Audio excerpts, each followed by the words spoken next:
Hi, I'm Matt Edwards from Shenandoah Conservatory.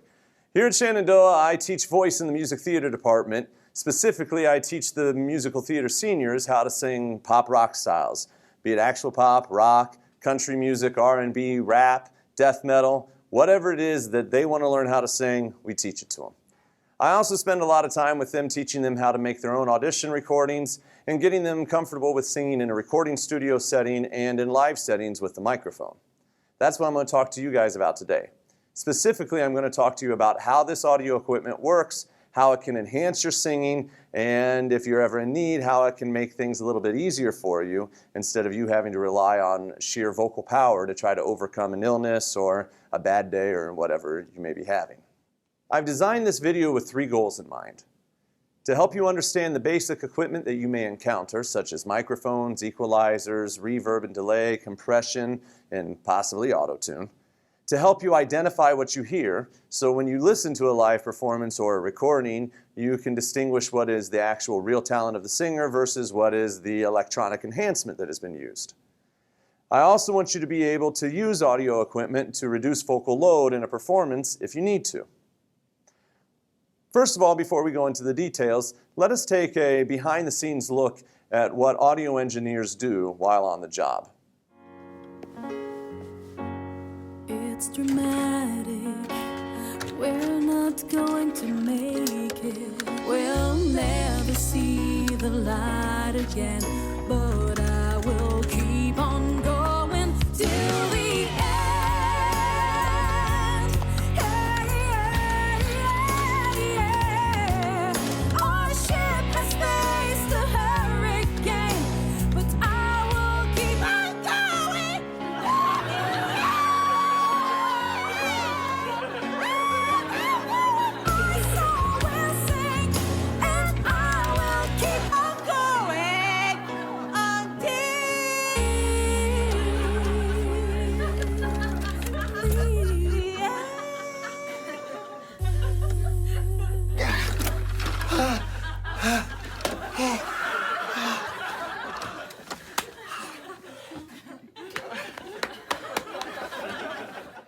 So maybe that's a bit of an exaggeration, but I'm sure if you looked around enough at some of the pop singers, you would find that many of them go to an extent that's really not that far from the place in the video in order to get the sound qualities they're looking for. There's 3 different ways that artists can use audio enhancement. Let's take a look at what those are.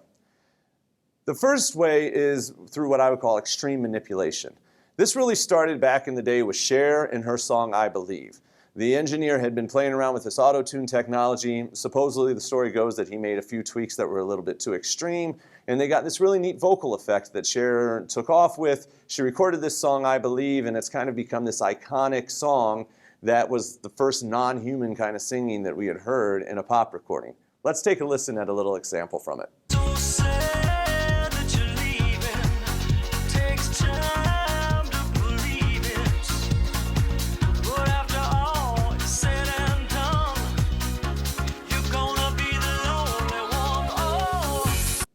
Now, I would say a lot more artists rely on what I call moderate processing.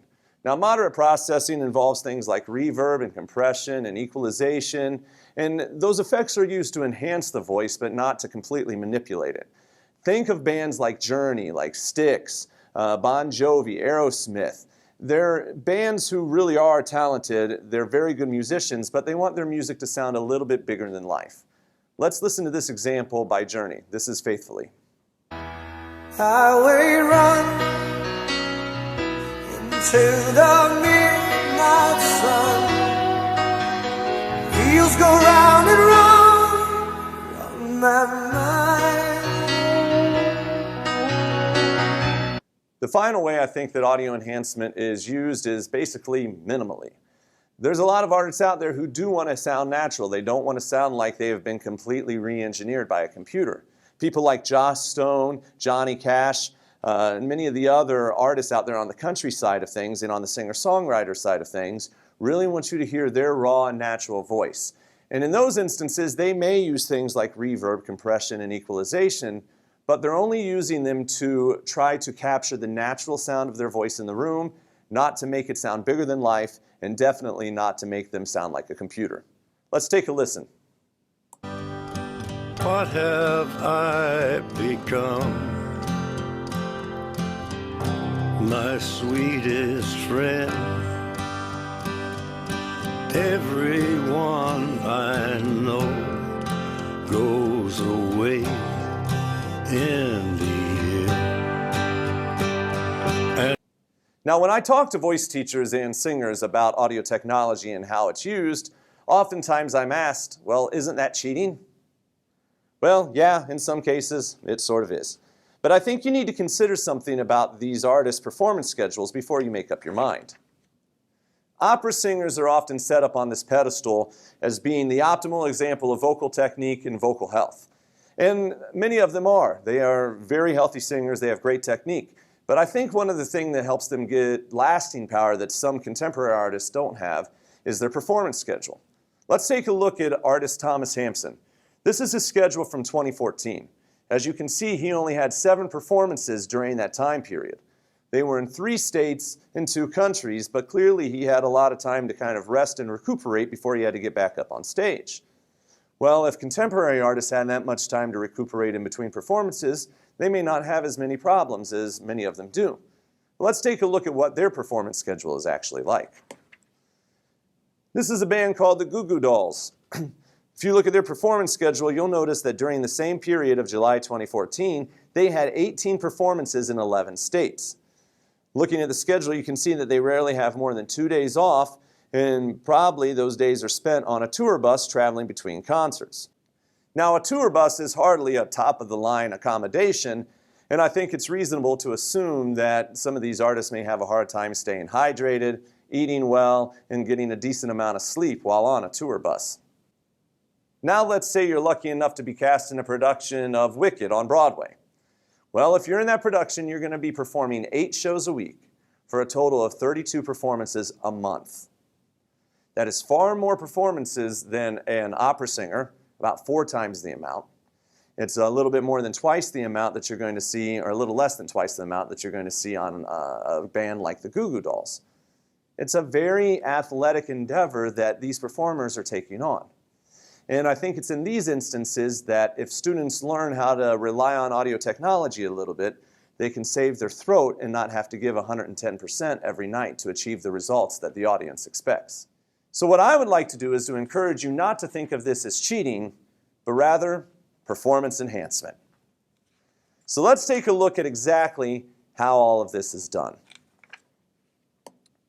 This is what the audio signal of a singer's voice looks like if you were to analyze it with acoustic software. The left side of the graph shows amplitude and the horizontal line shows frequency. When you sing a note, there's not a single frequency that comes out. It's actually multiple frequencies. And it's those multiple frequencies, when combined together, that help us hear vocal tone quality or instrumental tone quality.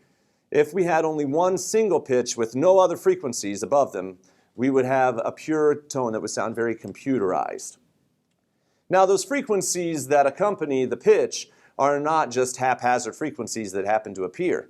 They're actually mathematical divisions of the fundamental or the pitch you are singing. This graph right here, or this image right here, shows you that the series is a combination of octaves and fifths and fourths and thirds all the way up to semitones. So this figure shows you the frequencies that would be produced if you were singing a middle C. As you can see, the middle C is at 261 hertz. That's our fundamental frequency. And if you look at the intervals of the harmonics that go above, I've graphed them all the way up to 4,185 hertz. So you can see that there's a bunch of tones that are in there, pitches in there, that help make up the complex sound that we hear when an acoustic instrument. However, it's important to know that not all of the frequencies come out with equal amplitude. The fundamental frequency, or the pitch you are singing, is usually the loudest. We then see that the volume level tapers off as the harmonics go upwards. You can see that in the figure that's on the screen right now. Now, if you're lost at this point, have no fear. These aren't details I need you to memorize. They're just things that you need to be aware of, so once we start talking about what we're doing with equalization, you have some understanding of how it affects the voice. Now, if you've been in voice lessons for a while, I'm sure that you've been working on forward placement. Forward placement is really hard to define, I think. Different teachers, I think, have different ideas of it. We have a classical concept of forward placement. There's a musical theater concept of forward placement. And ideas about forward placement in rock and pop styles are all over the place. Each vowel that we sing has a different series of peaks and dips that amplify or cut the volume level of the frequencies we produce from our vocal folds. On this figure, you can see on the left-hand side the vocal tract, and on the right-hand side, you can see the frequencies that would be boosted, for instance, in the vowel ah, and you can see how those are different from the frequencies that are boosted in the vowel e and the vowel o. For centuries, acoustic singers have tried to figure out how to modify their vowels so that they can take advantage of those resonating frequencies of a vowel and enhance some of the harmonics that are coming from their vocal folds. When that harmonic lines up with one of the resonance points of the vowel, we get a boost in the volume level of those frequencies. If you boost the right frequencies, you'll get a really ringing sound that we've learned to identify as forward placement. Now, singers that rely on amplification don't actually have to work that hard to create those same frequencies. All they need to do is go to their sound guy and ask him to turn up a dial. And all of a sudden we can get some of the same results as singers have worked on centuries of vowel modification and form and tuning to achieve in the acoustic singing styles. So now let's jump into the equipment and exactly what it does. On your screen, you are going to see a signal chain. In this signal chain, we're going to start with the apple, and we're going to say that the apple is the singer. Let's say that the apple is singing, and his voice signal goes immediately into the microphone. As soon as the voice enters the microphone, it's going to travel through a cable down to the next component of this sound system. I've chosen equalization. It's going to go through equalization where it's processed. Then it's going to be shot up into the next component, which I've chosen for this demonstration or this graphic, compression. It'll go through compression and it's going to be altered a little bit. Then it's going to go down into reverb. And then once it's in reverb, it's going to be processed a little bit more before it's sent through a cable over to the loudspeaker and pumped back into the room as the finished sound amplified. Now, some artists, as we've talked about, go for the natural changes, and they could basically, through the signal chain, change their red apple into a green apple. But if we go back to the example of Cher, we also know that there are a lot of artists out there who are going to try to change their red apple into something completely different that has nothing to do with what the original signal sounded like. The first piece of equipment that has the potential to affect the tone quality of your voice is the microphone. A microphone is sort of like an ear. And as you know, some people do hear things differently. Some people will hear one singer is off pitch while another hears that person is perfectly on pitch. Some of us will hear a singer's voice is a little bit dull while someone else will say that the voice is really ringing. Our ears respond a little bit differently to sounds, especially if we've gained some hearing damage over time. Well, the microphone is a lot like an ear, and it is also going to respond to your voice a little bit differently than any other microphone. We call this difference in the way that a microphone responds to a voice or an instrument frequency response. Let's take a look at one of the most common microphones you're going to encounter, the SM58. Here is a graph that shows the frequency response of the SM58. Now on the far left you're going to see magnitude, and there's a bold line through the center that says 0. Across the bottom you're going to see frequencies that start all the way down at 20 and go all the way up to 20,000. Now, if the microphone picked up the voice exactly as it came into the microphone, we would see a straight line that went all the way across the 0 line. But the reality is most microphones don't pick up the voice absolutely evenly across the frequency spectrum. Most have some place where they cut the volume level of some frequencies and one or two other places where they boost the volume level of the frequencies.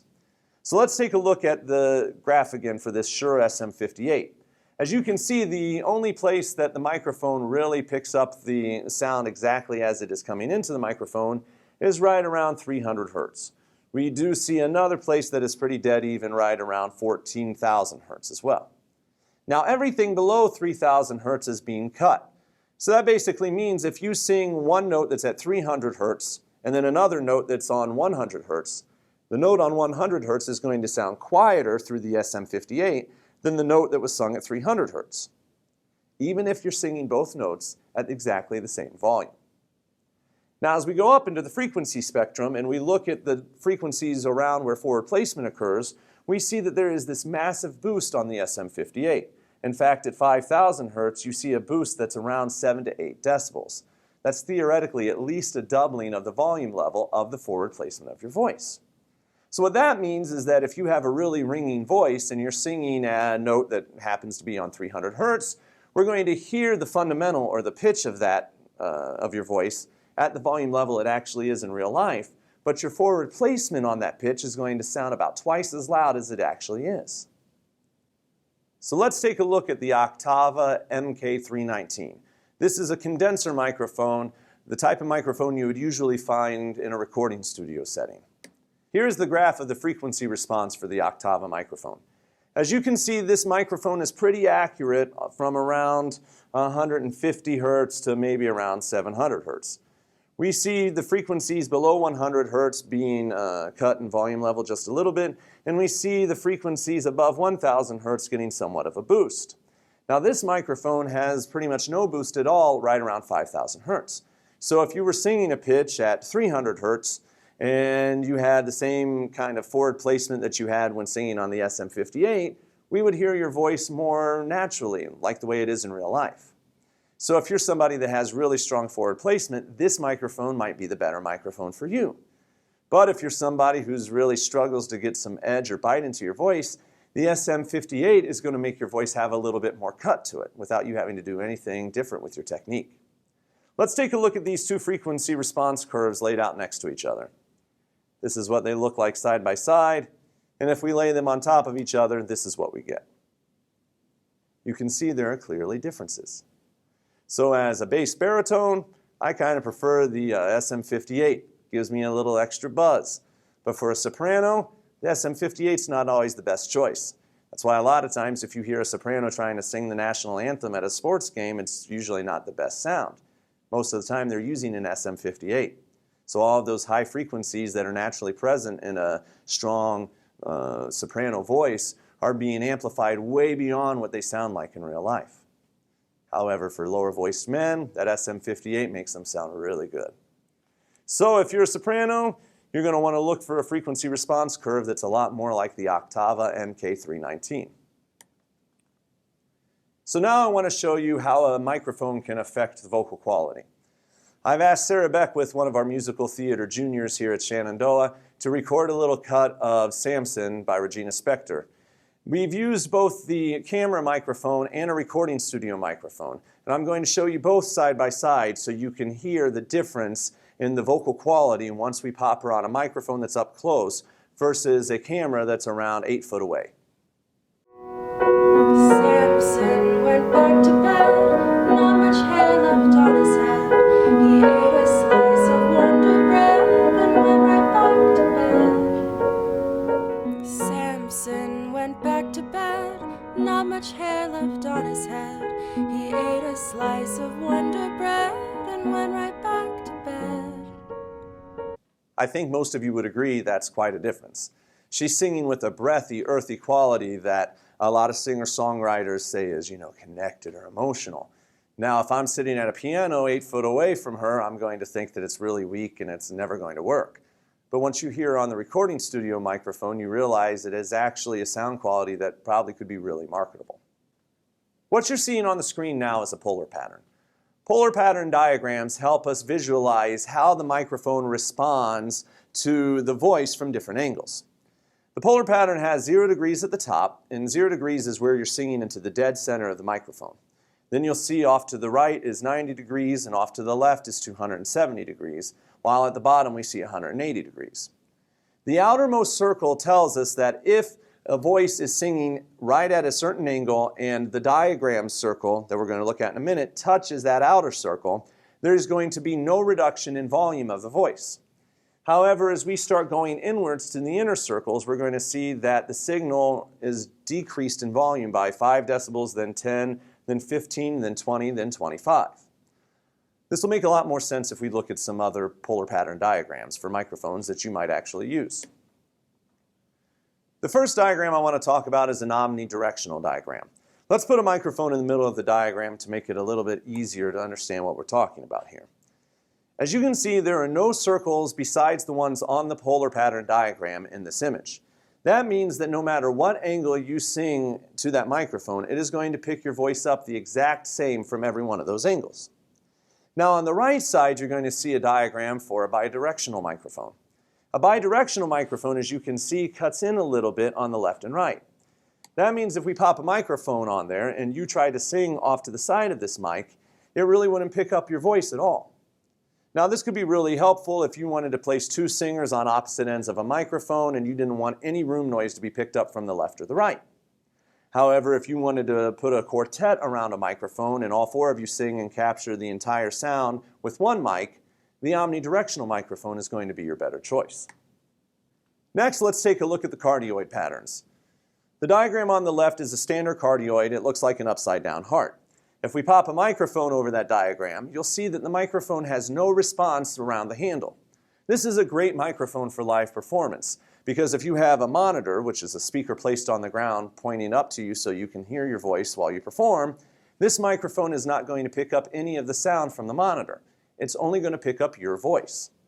Now some people want a little bit of noise that comes around the back of the microphone because they think maybe it enhances the sound a certain way. If that's what you're looking for, you would be looking at either a supercardioid microphone or a hypercardioid. That's on the right side of the screen right now. If you look at that, there's a slight little circle that comes around the back end. However, if you're singing from angles on the sides or the bottom, you're not going to get as much power as you are if you're singing dead into the center of the microphone. There is one effect that is common with the cardioid microphone that you should be aware of. It's called the proximity effect. Basically, microphones with a cardioid pattern have a decreased response to the bass frequencies in the voice the further away you go from the microphone. Let's take a look at a diagram that helps us visualize exactly what I mean. On this diagram on the left, again, you're going to see the amplitude. On the bottom, you're seeing frequencies. The dotted line at the top shows that if your mouth is 1/8 of an inch away from the microphone, that this mic in particular will boost the frequency, the volume of the frequency, 200, by right around 12 decibels. Now, if you back away to 1 inch away from the microphone, you're only going to boost 200 hertz, that around, maybe 8 decibels. At 2 inches, you're going to boost the amplitude of 200 hertz at around 5 decibels. And if you go 2 foot away, you're going to decrease the amplitude of 200 hertz by around 4 decibels. Let's take a listen to a singer on a microphone at these specified distances so you can get an idea of how the proximity effect works. Ah.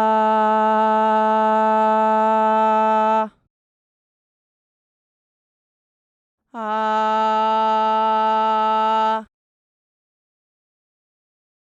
Ah.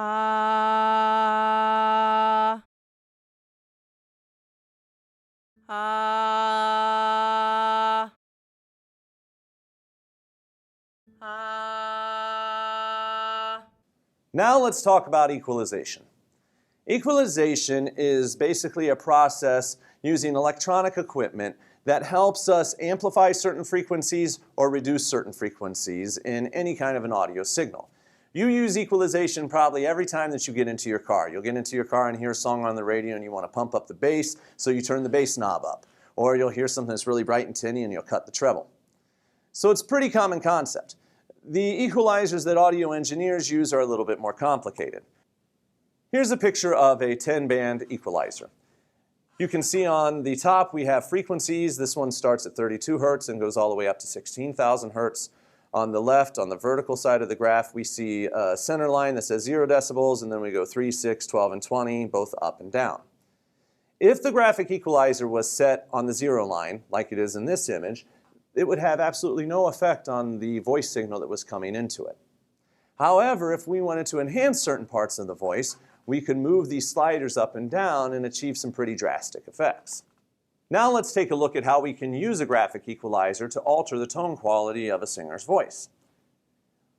In the image on the screen, you're going to see an audio spectrum in the background with a graphic equalizer laid over top of it. There's an arc on the screen that shows us right where the forward placement is of this particular singer. Now what I'm going to do is boost the equalizer in that zone. As you can see, I've slid up a couple sliders and I've made them kind of trace that same arc that's above. This is what the original voice looks like.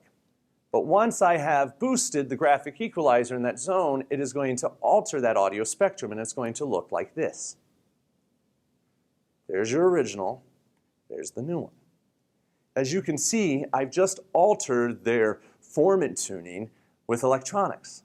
That means that this singer wouldn't have to work so hard to get all that buzz in their voice. They wouldn't have to use a whole lot of vocal fold closure to boost all those harmonics, but instead they could allow the graphic equalizer to give them a little bit of a boost. Now this is really helpful if you're sick. If you're sick, your vocal folds often swell up a little bit, and it's harder to produce all of those harmonics that you can produce with a healthy voice. So instead of trying to push your way through a performance, all you need to do is go to the sound engineer at the back of the theater and say, hey, can you give me a little bit of boost around 3,000 to 7,000? Or you can just say, give me a little boost in the treble. As they turn that up ever so slightly, your voice will start to sound like it does when you're not sick. Let's take a listen to an example of a singer without and with equalization. Samson went back to bed, not much hair left on his head. He ate a slice of Wonder Bread and went right back to bed. Samson went back to bed, not much hair left on his head. He ate a slice of Wonder Bread and went right back to bed.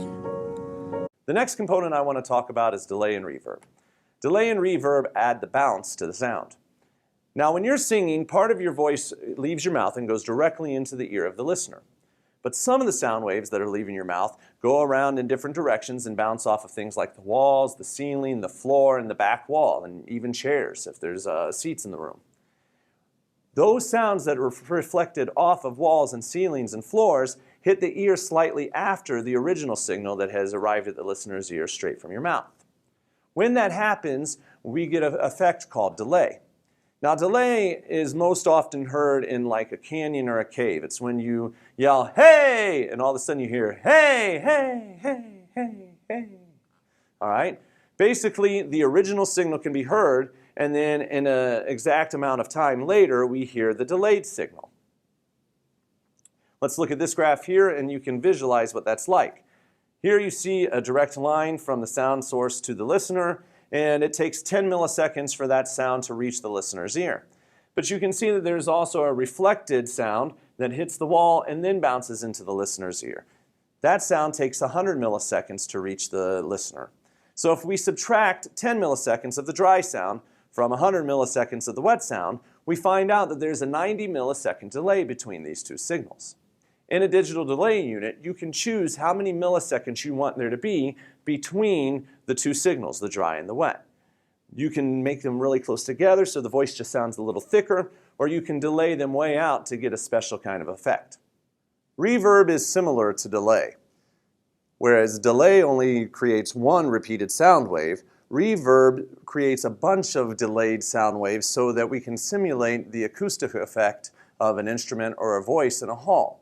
As you can see on the figure on the screen, we have a musician playing some sort of a triangle, and we have a direct sound going right to the other instrumentalists. We have some sound that bounces off the floor, and then we have some that bounces off of the back wall, some off the ceiling, some off of the front wall. Those sound waves reach the listener's ear at different delays based off of the original signal.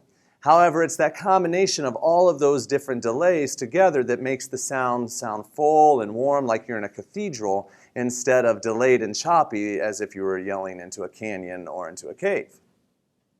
Here's another graphic showing how reverb is heard. We see the direct signal coming from the center. We see sound waves bouncing off the side wall, off the back wall, etc. So it's pretty easy to break these two things into two ideas. Delay, one repeat. Reverb, multiple repeats. They all are adjusted by seconds of the delay. So on delay, you may say it's going to be a delay of 1 second, whereas the reverb is going to be a setting of 1 second as well. But the computer itself is going to make that difference between one reflected wave and multiple reflected waves. This is what a simple reverb interface would look like. This is from the old GarageBand. As you can see, the top slider adjusts reverb time, and they don't tell you how many seconds, but they give you an option of short to long. We have reverb color from dark to bright. Essentially, if you sing in an acoustic space with stone, the tone quality is going to be different than if you sing in an acoustic space with wood. A voice bouncing off of stone is going to be slightly brighter, and a voice bouncing off of wood is going to be slightly warmer. So this reverb color slider allows you to kind of change the materials of the space you want to sound like you're singing in. Reverb volume level and original volume level are ways to adjust the volume of the direct and the reflected signals. If you are sitting up close to a performer in a cathedral, you're going to hear the dry signal a little bit louder than the reverb signal. But if you sit in the last row of the cathedral, you're going to hear the reverb signal at a volume level that's louder than the dry signal. These two settings allow you to make those adjustments. Let's take a listen to what delay and reverb sound like. Here is our same singer singing Samson, first without delay, and then with delay, then without reverb, and with reverb. Samson went back to bed, not much hair left on his head. He ate a slice of Wonder Bread and went right back to bed. Samson went back to bed, not much hair left on his head. He ate a slice of Wonder Bread and went right back to bed. Samson went back to bed, not much hair left on his head. He ate a slice of Wonder Bread and went right back to bed. Samson went back to bed, not much hair left on his head. He ate a slice of Wonder Bread and went right back to bed. The next component we're going to talk about is compression. Compression is basically a tool that we use to squash the dynamic range of the sound. The figure on the screen shows you a sound signal that is coming into the stereo with a really wide dynamic range. The green line in the center is the average volume level that we're shooting for. The too quiet line at the bottom shows that sometimes the person is getting all the way down to 30 decibels quieter than where we would like the average listening level to be. And at times they're squelching and they are hitting 30 decibels above the average listening level. Well, if you're driving down the road or even listening in your earphones, a 60 decibel change in dynamics is going to be pretty startling. And if you have your music up too loud, it's going to really hurt your ears. So audio engineers use compression to kind of even things out a little bit so we don't hear such dynamic differences. Here's another way of looking at it. This is an audio signal, and you can see that it has a center line, and the music sometimes hangs around that center line, but then it'll burst out way far up and hit the red line. So we're saying in this picture that the red line is too loud and the yellow line is too quiet. So this is the same as the first graph I showed you, and the green is the average listening level that we would like to maintain. We can see now a gray line on the bottom that's only 15 decibels less than average, and a blue line on the top that's only 15 decibels louder than average. The blue line on the top is what we call the threshold. Basically, you can make a setting in compression that says, I don't want the sound to get any louder than blank. If it does get louder than blank, I want to control how much louder it gets. We control how much louder it gets through the ratio setting. If I set a ratio of 3:1, basically if I sing 93 decibels and the threshold is 90, the sound system will only put out 91 decibels. If I sing 99 decibels and the threshold is 90, you will only hear 93 decibels. This allows us to really squash the dynamics of the sound signal. Here's another way of looking at things. On the left you see before compression, on the right you see after compression. We can now turn the volume up a little bit, but we're never going to go above the red. And by turning up the volume a little bit, we can make sure that the too quiet is not as quiet as it used to be. So you can see I've changed where the yellow line was, but the red line has stayed pretty much the same, and the signal never passes past that line. Let's take a listen to what compression sounds like on a singer.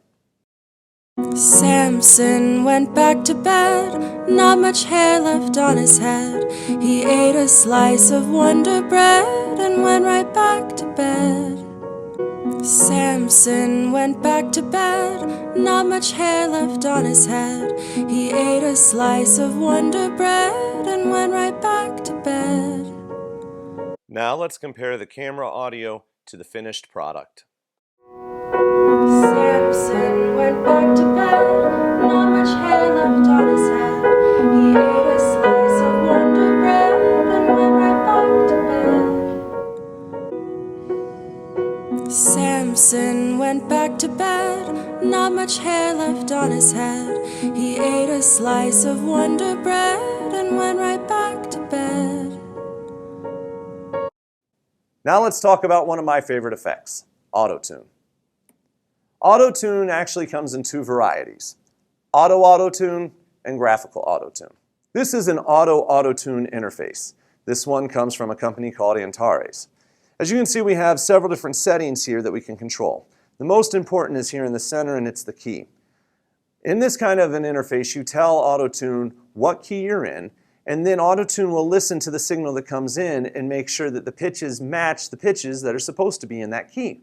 So if you're singing in the key of G and you're hitting F naturals, Autotune will notice that F natural does not belong in that key, and it will drag it up to F sharp if you're singing on the upper side of F natural, and it will drag it down to E if you're singing on the underside of F natural. We have controls that we can adjust how fast that retuning happens. So like on share, the retune happens really quick and we get that little electronic jerky sound, and we can control the vibrato as well. We also have this cool little setting up here that says formant. Basically, we can do formant tuning with the dial. The throat length of 100 is your natural throat length. If I wish you would have smiled more when you sang your high note, I can tune it down and it'll make it sound a little brighter. If I wished you would have used more of an O embouchure, I can turn it up to 110, 120, and we can make your sounds a little bit warmer. So now let's listen to an example of how Autotune can be used. If you've never watched Autotune the News on YouTube, you need to look it up. We're going to start with an example. This is a guy who is really worked up about a crime in his neighborhood. He got on TV and he went on this rant. And Autotune the News then decided to take that rant and turn it into a song. So let's listen to the original. You don't have to come and confess that you did it. We're looking for you. We gonna find you. I'm letting you know now. So you can run and tell that, homeboy. Now let's listen to what happened once they applied Autotune. You don't have to come and confess. We're looking for you. We gon' find you. We gon' find you. So you can run and tell that. Run and tell that. Run and tell that. Homeboy. Next, let's talk about Graphical Autotune. Whereas Auto-Autotune requires us to select an entire section of a song, Graphical Autotune allows us to pick only one pitch or part of a pitch and get it back where it was supposed to be. The Graphical Autotune interface shows us the original signal in red and then shows us where that signal aligns with the key we've chosen at the top on the left using a keyboard and lines that are in the dead center of each key so we know where the perfect pitch would have been. As you can see in this example, the singer got a little bit off pitch from time to time.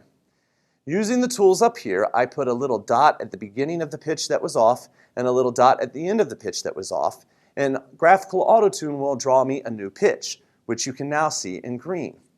If we zoom in a little bit, we can see that it can make some pretty significant changes. Whereas the pitch was really off, here it's pretty exact and rotates above or alternates above and below like normal vibrato should, right around that pitch. Now some of us would like to think that this is something that only happens in pop rock recordings, but unfortunately that's not true. I found an article that talks about making the Grey Gardens cast recording, and the engineers say that they used Graphical Autotune around 16 times on that recording. I challenge you to go listen to some of your other favorite cast recordings and listen for perfection that you've never heard in live performance. If you're hearing something that sounds superhuman, it just might be. Now that doesn't mean those artists aren't talented. It just means that the engineer and the producers have something very specific in mind, and it's usually some sound quality that's bigger than life that they want to be really exciting and sound like it's absolutely pushing the edge. Now opera singers also have their own version of Autotune. The Metropolitan Opera records all of its live broadcasts during the rehearsals as well as the actual live performance. They will then release a recording after the live performance has been broadcast, and if there was some sort of a mistake, they go back to the rehearsal recordings and they will cut out high notes that were really good in those rehearsals and they will plug them into the live performance recording. So this isn't being done by computers, it's being done in the old-fashioned way, but nonetheless, if you're watching a performance of one of your favorite opera stars and it sounds a little bit too great to be realistic, it just might be. Now let's take a listen to what Graphical Autotune sounds like when it's applied to a song.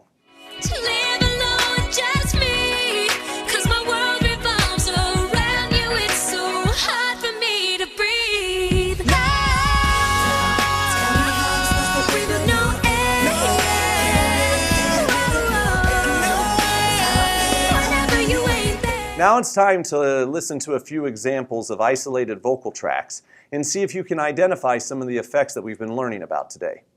I want you to take notes, specifically on whether or not you think they've used equalization to boost the voice. I want to know if you think the sound has been compressed. I want to know if you hear reverb or delay, and if you think you hear Autotune. Our first example is David Lee Roth. I live my life like there's no tomorrow, and all I've got I had to steal. Least I don't need to beg or borrow. Yes, I'm living at a pace that kills. Ooh, yeah.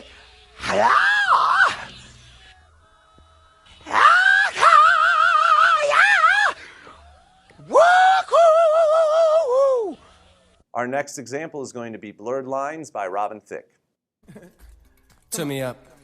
If you can't hear what I'm trying to say, hey girl, come here. If you can't read from the same page, Maybe I'm going deaf, maybe I'm going blind, maybe I'm out of my mind. Okay, now he. Our next example is Somebody I Used to Know by Gautier. So when we found that we could not make sense, well, you said that we would still be friends, but I'll admit that I was glad it was over. you didn't have to cut me off, make out like it never happened, and now we were nothing. And I don't even need your love, but you treat me like a stranger, and that feels so rough. And our final example is a little death metal by Lamb of God. Pray for blood, pray for the cleansing, pray for the flood, pray for the end of this nightmare, this lie of a life can as quickly as it came dissolve. We seek only reprieve, and welcome the darkness. The myth of a meaning so lost and forgotten. Throughout this presentation, I've been focusing on the black and white, but the reality is there are many, many, many shades of gray. My goal is not for singers to quit working on technique and rely solely on amplification.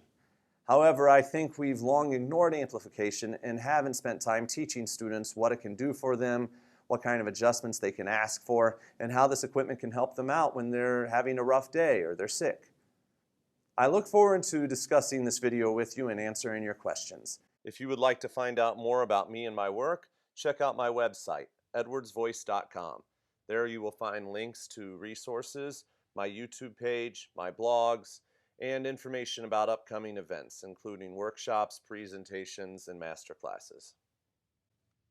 I would also like to encourage you to check out my book, So You Want to Sing Rock and Roll. It's full of information about rock history, rock style, how to set yourself up as a business, how to market yourself, how to tell stories, and most importantly, how to sing rock and roll without damaging your voice.